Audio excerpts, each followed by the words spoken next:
आज की कहानी मेरे इस नए YouTube चैनल पर आप सभी का मैं हार्दिक अभिवादन करता हूं। दोस्तों, पिछले गुरुवार हमने सम्राट विक्रमादित्य की बेताल 25 में से पहली कहानी सुनी। आज विक्रमादित्य और वेताल की दूसरी कहानी सुनाने जा रहा हूं।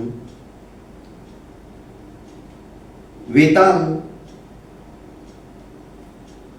फटाक से महाराज विक्रमादित्य के कंधे पर से उछलकर उड़ा और वापस उसी जंगल में, उसी वटवृक्ष के पेड़ पर औंधा जाकर लटक गया, अट्टहास करता हुआ गया। महाराज विक्रमादित्य ने भी कहा कि वेताल, मैं तुम्हें छोड़ूंगा नहीं, क्योंकि मैं क्षत्रिय हूं और क्षत्रिय एक बार जो वचन दे देते हैं, मरते दम तक उस वचन की परिपालना करते हैं। मैंने उस तांत्रिक को वचन दिया है, मैं तुम्हें उसकी साधना की सिद्धि तक पकड़ के किसी भी हालत में लेके जाने वाला हूं, तुम मुझसे बच के नहीं रह सकते। फिर से राजा विक्रमादित्य उस पेड़ पर से उस वेताल को पकड़ते हैं, अपने वश में करते हैं, अपने कंधे पे ला देते हैं और निकल पड़ते हैं उसी शमशान घाट की तरफ, जहां पर वो तांत्रिक अपनी मंत्र साधनाओं की सिद्धि कर रहा था। रास्ते में फिर से वेताल विक्रमादित्य से कहते कि विक्रम, इतना लंबा रास्ता मौन व्रत लेके चलना ठीक नहीं। तुम तो मौन रहोगे पर मैं चुपचाप नहीं रह सकता। रास्ता की दूरी जो है तय करने के लिए, मिटाने के लिए मैं तुम्हें फिर से एक कहानी सुनाता हूं। याद है ना, तुम्हें कुछ भी बोलना नहीं है, मौन रहना है। यदि तुम फिर से बोले, मैं वापस उसी पेड़ पे चला जाऊंगा। पर ये शर्त भी याद रखना, यदि मेरी कहानी में से जो सवाल मैं तुम्हें पूछूंगा और तुम्हें आता है, उसका समीचीन उत्तर तुम जानते हो, फिर भी तुम नहीं बोले, तो तुम्हारे सर के 100 टुकड़े हो जाएंगे। राजा चुपचाप वेताल की बकवास सुन रहा था और तेज कदमों से शमशान घाट की तरफ बढ़ रहा था। वेताल दूसरे दिन भी इसी तरह से एक ऐसी कहानी उलझी हुई महाराज विक्रमादित्य को सुनाने के लिए समुद्यत हुआ। वो कहने लगा कि विक्रम सुन, एक नगरी का राजा जिसका नाम था रूपसेन, जैसा नाम था वैसा ही राजा रूपसेन रूपवान था। रूपवान के साथ साथ अपनी प्रजा को कभी भी वो दुखी देख नहीं सकता था। जैसे विक्रम, तू अपनी प्रजा की पालना के लिए सब कुछ न्यौछावर कर सकता है, वैसा ही रूपसेन राजा का भी धर्म था। उसने अपने कर्तव्य को समझ रखा था और अपने कर्तव्य की परिपालना के कारण से अपनी प्रजा की आंख में आंसू तक नहीं देख सकता था। इस वजह से प्रजा सुखी थी, संपन्न थी। पर कहते हैं ना, सब समय एक जैसा नहीं होता है। रूपसेन राजा के राज्य में भी भयंकर अकाल पड़ा। कई नागरिक, उसमें किसान भी थे, व्यापारी भी थे, मध्यम वर्गीय भी थे, राजा के पास पहुंच गए और कहने लगे कि महाराज, इस आपदा से अब हम कैसे राहत पाएंगे। महाराज रूपसेन ने कहा कि देखो, मैं समझ सकता हूं ये विपत्ति भयानक है, अकाल पड़ा तो सबके ऊपर उसका असर होता ही है, पर मैं मेरी जनता को दुखी नहीं देख सकता। जब तक वृष्टि नहीं होती, बारिश नहीं होती, खेतों में फसल लहलाती नहीं है, तब तक राज्य के समस्त भंडार, कोषागार खोल दिए जाएंगे, हर घर के अंदर राशन पानी दिया जाएगा और जो जनता कर देती है, आज की भाषा में उसे हम टैक्स कहते हैं, उन्हें कर देने की जरूरत नहीं है, टैक्स देने की जरूरत नहीं है। महाराज रूपसेन की जय जयकार करते हुए सारे नगरवासी वहां से चल पड़ते हैं, निकल जाते हैं। इधर रूपसेन भी अपनी प्रजा के सुख में सुखी होने वाला, दुख में दुखी होने वाला, अपनी कुलदेवी के मंदिर में आकर हाथ जोड़कर प्रार्थना करता है कि हे मां, रक्षा करो, कब तक ये अकाल की परिस्थिति मेरे राज्य के ऊपर रहेगी। परम भक्त था। अगले वर्ष मुसलधार वृष्टि हुई और रूपसेन के राज्य के अंदर फसल लहलहाने लगी, धरती सोना उगलने लगी, खुशहाली छा गई। उन्हीं की नगरी में वीरवर नाम का एक हृष्ट पुष्ट बलिष्ठ, जिसकी देह यष्टि अत्यंत आकर्षणीय थी, डोले शोले एकदम जबरदस्त थे, जैसे आजकल के जो बॉडीगार्ड रहते हैं उन्हीं की तरह। वो प्रतिदिन कसरत से अपने शरीर की देह यष्टि को अत्यंत सुदृढ़ बनाया जा रहा था। उसकी पत्नी ने कहा, अजी तुम सारा दिन व्यायाम करते रहते हो, एक एक घड़ा दूध पी जाते हो, तुम्हारे दादा परदादाओं ने जो कुछ कमा के रखा था वो सब कुछ धीरे धीरे समाप्त हो चुका है। कुछ काम धाम करो, बच्चों को क्या खिलाएंगे, तुम्हारी खुराक भी कितनी है, और तुम है कि बस आए दिन अपने बॉडी बिल्डर बनते जा रहे हो, तुम्हें कुछ दूसरा दिखता ही नहीं है।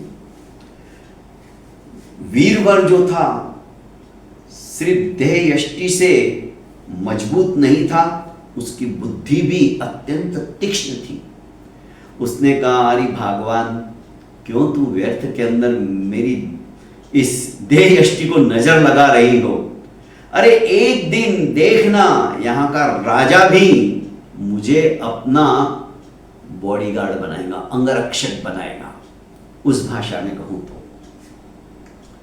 अच्छा, मैं भी देखती हूं वो दिन कब आएगा। नोकझोंक इस तरह से पति पत्नी के बीच में चलती रहती थी। एक दिन रूपसेन सचमुच में महाराज रूपसेन के पास वीरवर पहुंच गया। रूपसेन के दरबार के अंदर जब वीरवर वहां पर गया तो दरबार ने कहा, किससे मिलना है? तो रूपसेन, महाराज से मुझे मिलना है, ये बात वीरवर ने कही। वीरवर की देह यष्टि और बॉडी देखकर सिपाही बड़ा प्रभावित हुआ, भागा भागा गया और कहने लगा महाराज रूपसेन से कि कोई वीरवर नाम का एक बलिष्ठ योद्धा जैसा हृष्ट पुष्ट व्यक्ति, जिसकी देह यष्टि, जिसकी छाती भी 56 इंच की है, ऐसा आया हुआ है। महाराज ने कहा, उसे बुला लाओ। वीरवर महाराज रूपसेन के सामने खड़ा होता है, विनम्र स्वभाव और सिर झुकाकर महाराज रूपसेन का अभिवादन करता है। तो महाराज रूपसेन उसे पूछते कि कौन हो तुम? वीरवर कहता है कि मैं आपके ही नगर का एक नागरिक हूं और नौकरी के लिए मैं आपके पास आया हूं। क्या चाहते हो? मैं आपका अंगरक्षक बनना चाहता हूं। मेरा अंगरक्षक? हाँ, आप ही का अंगरक्षक। क्या तुम शस्त्र शास्त्र विद्या सब कुछ जानते हो? मैं सब कुछ जानता हूं। तलवारबाजी, गदा युद्ध के अंदर भी वो एकदम से अच्छे अच्छे बलिष्ठ गदाधारियों को धराशायी करने लग गया, धूल चाटने लगे।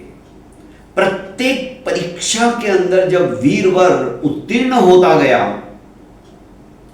तो महाराज रूपसेन ने कहा कि सचमुच में तुम मेरे अंगरक्षक बनने के योग्य हो, काबिल हो। तलवारबाजी में भी वो उसके आगे कोई टिक नहीं पा रहा था।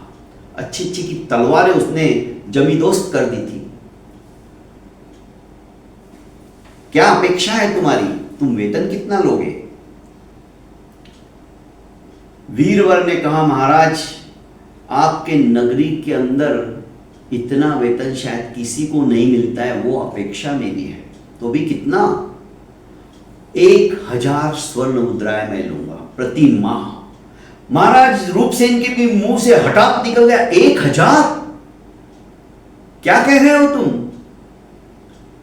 हां महाराज, मैं सही कह रहा हूं, मुझे 1000 स्वर्ण मुद्राओं की अपेक्षा है। तुम क्या करोगे इतनी स्वर्ण मुद्राओं को? वो आप मत पूछिए मैं क्या करूंगा, पर 1000 स्वर्ण मुद्रा सिर्फ मेरे अंगरक्षक बनने के लिए? तुम और क्या कर सकते हो? महाराज, मैं इस राज्य के लिए और आपके लिए अपने प्राणों की आहुति भी दे सकता हूं। महाराज ने सोचा कि अपनी प्राणों की आहुति देने वाला आज तक कोई ना तो अंगरक्षक मिला है, ना कोई सिपाही मिला है, ना कोई ऐसा नागरिक मिला है। पता नहीं रूपसेन महाराज को क्या जची, उन्होंने वीरवर को अपना अंगरक्षक नियुक्त कर दिया। जब पहली ही तनख्वाह वीरवर को मिली और उसने अपनी पत्नी के पास लाकर दे दी, तो पत्नी की आंखें तो फटी की फटी रह गई। वीरवर ने कहा, यह सिर्फ इस महीने की तनख्वाह है, ये अब हर महीने इतने पैसे मिलने वाले, इतनी स्वर्ण मुद्राएं मिलने वाली है। 1000 स्वर्ण मुद्राएं। अब वीरवर के दीनमान बदल गए थे। वीरवर भी स्वामी भक्त था, स्वामी के प्रति, अपने मालिक के प्रति, अपने राजा के प्रति समर्पण भाव रखने वाला था। इस तरह से वहां पर अंगरक्षक बने वीरवर को करीब करीब 6 महीने व्यतीत हो गए थे। एक दिन अचानक मध्य रात्रि के समय करुण क्रंदन किसी स्त्री की आवाज, जो कि रो रही थी, दूर से आ रही थी। महाराज रूपसेन की निद्रा भंग हो गई। द्वार पर ही वीरवर आंखों में तेल डालकर पहरा दे रहा था। ताली बजाकर महाराज रूपसेन ने वीरवर को अपने पास बुलाया और कहा कि वीरवर देखो, कहीं से ये आवाज आ रही है रुदन की। आज मेरे राज्य के अंदर इतनी आधी रात को कौन रो रहा है? जाके तलाश करके आओ। यथाज्ञा पैतिदेव, जैसी आपकी आज्ञा, कहकर वीरवर वहां से निकल पड़ा। जैसे ही वीरवर राजा के कक्ष से निकलकर बाहर जाने लगा, राजा रूपसेन ने सोचा कि क्यों नहीं इसका पीछा किया जाए, पता तो चले, मैं भी तो देखूं कौन रो रही है, किस स्त्री को ऐसी विपत्ति आ गई है इतनी कि वो इतना करुण क्रंदन कर रही है। और ये वीरवर भी क्या करता है, सचमुच में वहां जाता है या नहीं जाता है, ये देखने के लिए उसी वेशभूषा के अंदर, रात्रि के परिधान जो धारण किए थे राजा ने, निकल पड़े और चोरी छुपके, लुकते छुपाते, छुपते छुपाते वीरवर का पीछा करने लगे। वीरवर जिस दिशा से वो रुदन की आवाज आ रही थी, उसी दिशा में सरपट अपने घोड़े को दौड़ाते हुए बढ़ रहा था। नगर के बाहर उस राज्य की जो कुलदेवी का मंदिर था, उसी मंदिर में से आवाज आ रही थी। वीरवर ने दरवाजा खोला तो एक स्त्री रुदन कर रही थी। वीरवर ने कहा कि माई तुम क्यों रो रही हो? तो वो जो स्त्री थी कहने लगी कि वीरवर तुम चले जाओ, मेरे रोने से तुम्हारा कुछ संबंध नहीं है। अरे ऐसे कैसे संबंध नहीं है? हमारे महाराज की निद्रा भंग हो गई है और मैं यही तलाश करने के लिए आया हूं, यही जानने के लिए आया हूं कि इतनी आधी रात को कौन रो रहा है, क्या विपत्ति आन पड़ी है। तो वीरवर सुनो, मैं इस नगर की कुलदेवी हूं, और मैं इसलिए रो रही हूं कि कल महाराज रूपसेन काल कलवित हो जाएंगे। क्या बात कर रही हो?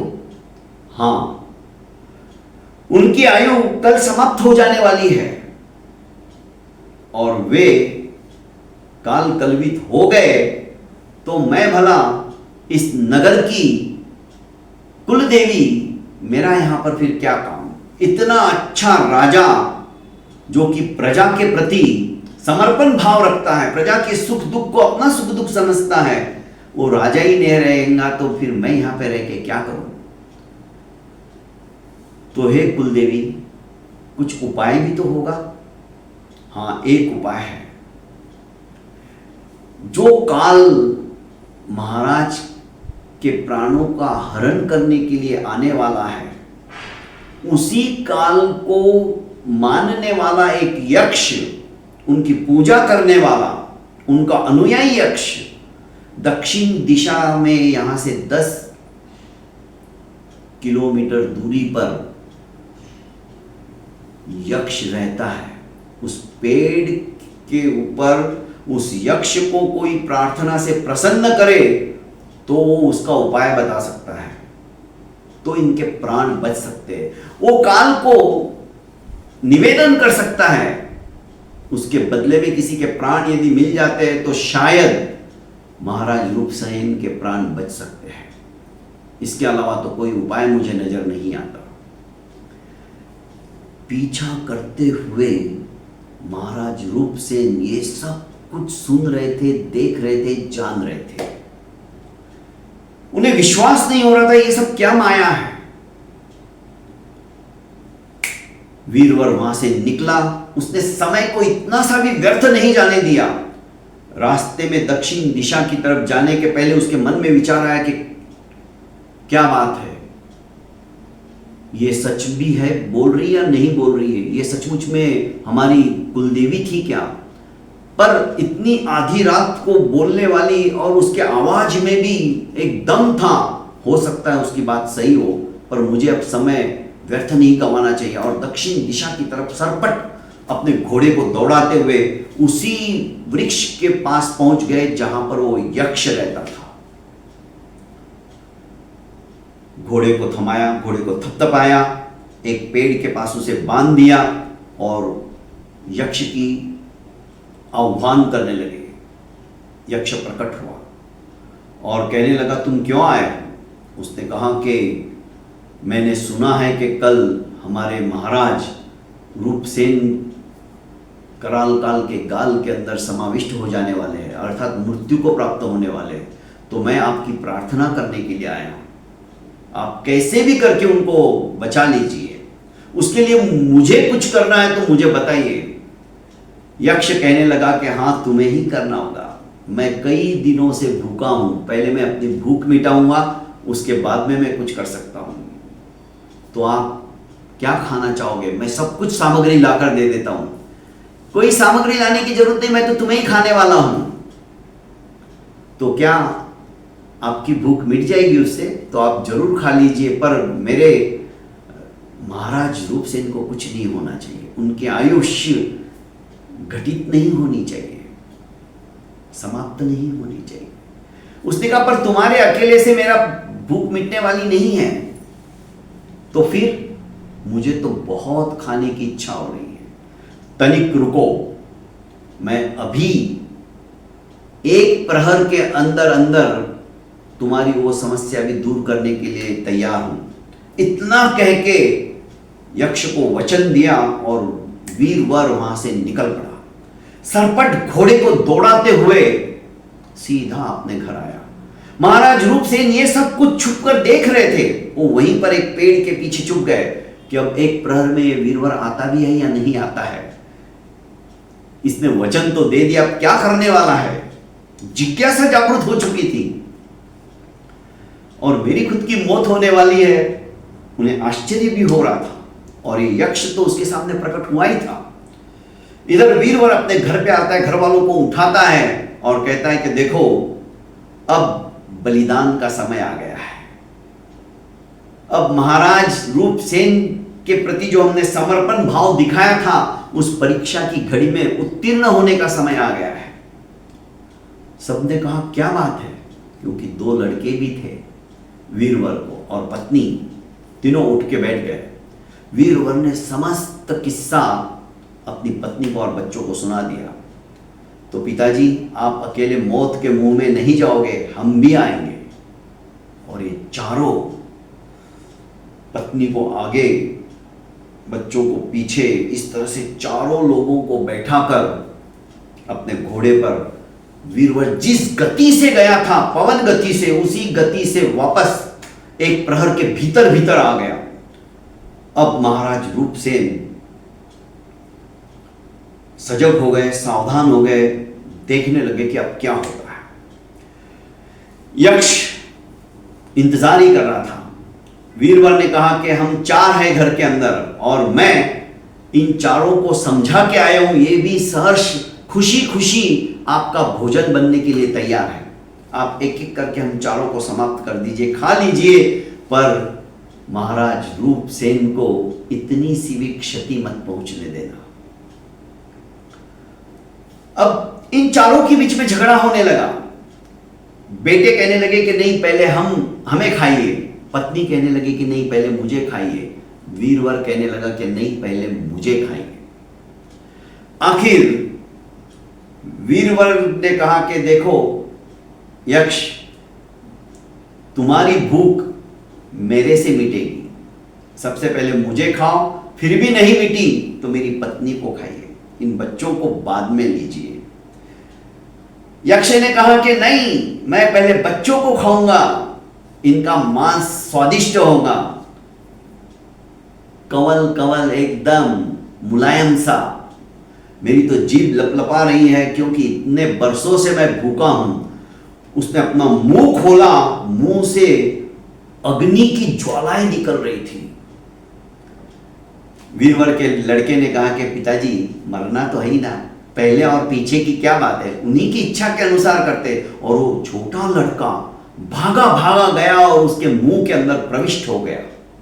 उसके पश्चात दूसरा लड़का, फिर पत्नी, तब भी इसकी भूख नहीं मिटी थी, यह अट्टहास कर रहा था।